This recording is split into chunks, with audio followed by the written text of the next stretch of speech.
Story 1. I used to secretly watch TV shows in advance, behind the back of my husband. This happened/was happening over the course of some time 2 years ago.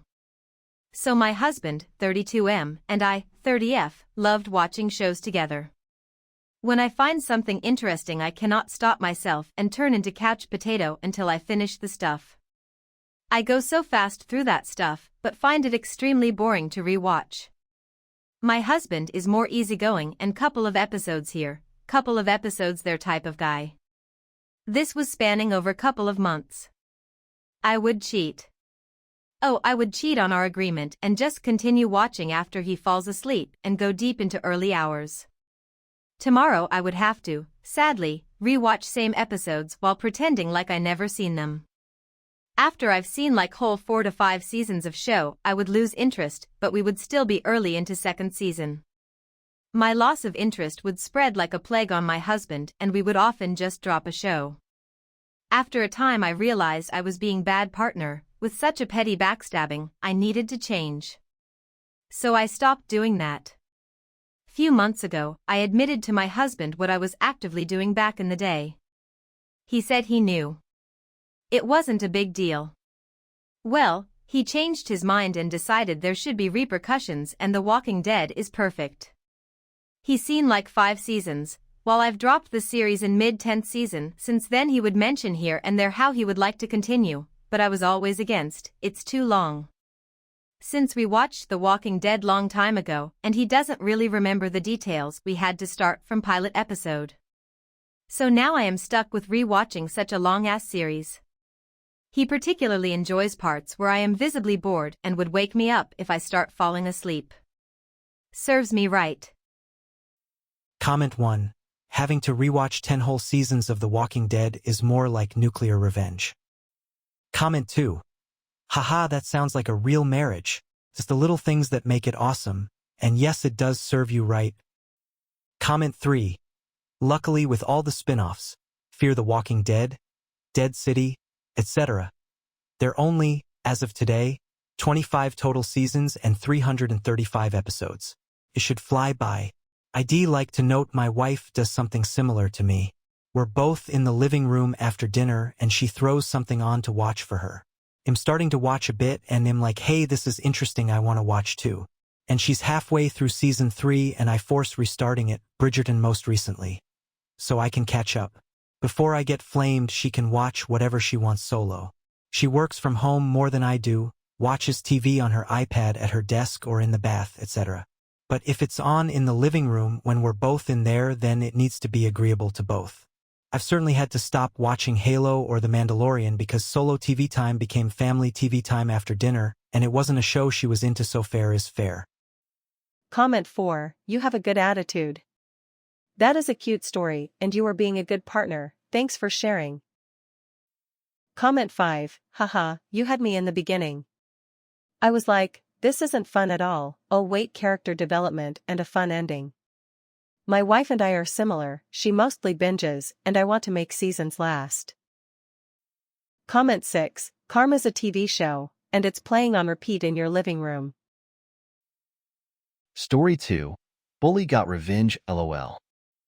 So basically we have a group of 2 girls in our class. They constantly keep on picking up on other in their friend circle. For instance, I have seen multiple times them bullying their own friend brutally, like putting pins in her arms, trying to suffocate her using plastic bags, put water on her, etc.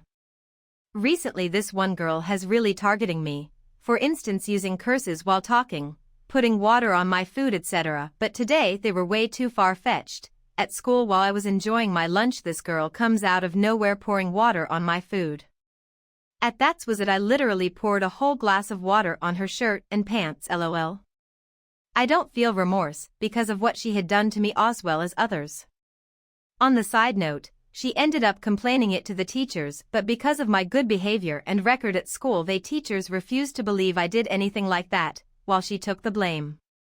So at the end, I would like to share to all the netizens out there to stand up for yourself, because no one else will. Small rant, hope you enjoy. Comment 1. Suffocation with plastic bags. And no one reports this. Comment 2. Reminds me of a Korean Netflix series where lots of student abuse at the hands of a sadistic, rich, and pretty girl was overlooked, including scarring a victim with a hot curling iron. The series is basically about the revenge visited upon that sadist and her squad of hangers-on. Comment 3. This story has me recalling when I was in grade 6. A couple of guys in the class had been bullying me. One day another student and I had access to the teacher's desk and the rewards he had for good students. So like any young child growing up with great role models, I stole a couple small toys from the container. I told showed one of my friends, who proceeded to rat me and the other student out. When the teacher asked me why I stole the items, I told him that the kids bullying me told me to or they'd beat me up. They did no such thing. I didn't get into trouble as he wrote in my agenda, and I never showed my parents the agenda. Eventually the bullies and I became friends. One of them did end up getting the last laugh though. Abandoned me at a popular teen night event at the local big mall. He was chasing after an ex and forgot he was my ride there and back. She probably had nothing to do with him either, as I'm sure she was one of the many girls he'd get me to call and break up with for him, big man. I had to go across the street to a hotel to phone my parents in tears so they could get me a taxi home. I don't recall being friendly towards the kid after that. I found out years later that he developed an opioid problem. I do hope he overcame it. Thank you for reading my TED Talk. Comment 4. Good for you for standing up for yourself. It's not easy to face bullies, but it's important to protect yourself and set boundaries. It's good to hear that the teachers had your back too. Remember, you deserve to be treated with respect, and it's not okay for anyone to make you feel bad or uncomfortable. Keep your head up and stay strong. Comment 5. This is awful. Not what you did, but the bullying behavior. It's assault and harassment. I hope your parents know. Comment 6. Too bad it was not something sticky to add bit to the discomfort. Story 3. You're going too fast. I DoorDash as full-time due to my disability.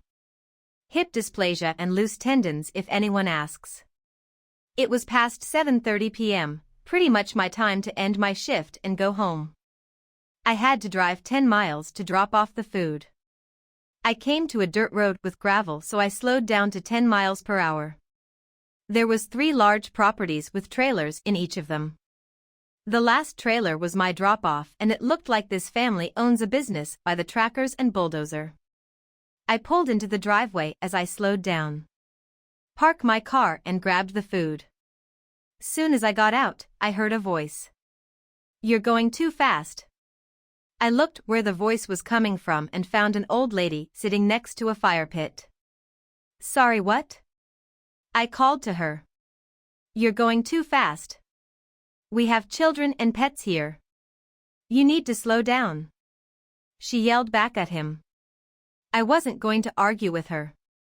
I gave her a wave and said, "Yes, ma'am." Went up to the door and knocked. A gentleman, probably in his early 20s, opened the door and apologized. "Sorry for driving fast on the driveway. The lady at the fire pit told me I was driving too fast. Tell her I said I will drive slowly in next time." "Oh, okay." He takes his food and looks at the old lady, giving her the WTF look. I gave her a little wave and a smile. She just sat there and watched me with a glare. I get into my car and proceed to back up very slowly, 3 miles per hour. I stopped when I was able to see her in my reviewer mirror.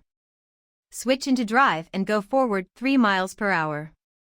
Halfway out of the driveway, she gets up and starts to yell at me. No clue why. I was driving at a safe speed. I drove back onto the dirt road and kept going 3 miles per hour with her slowly walking towards me with her cane waving in the air. Took me 2 minutes to get out of the dirt road with her still on my tail, very far on my tail. As soon as I got on the road, I gave her a wave with a smile, drove off at the normal speed limit. At least I can say, no children or pets were hurt during this delivery. Thanks to this lady for putting me in my place. Edit typo. Comment 1. Old people will always think you are going too fast. Except me, and yes, I am old. Comment 2. Bless you. That's the most excitement she's had in years.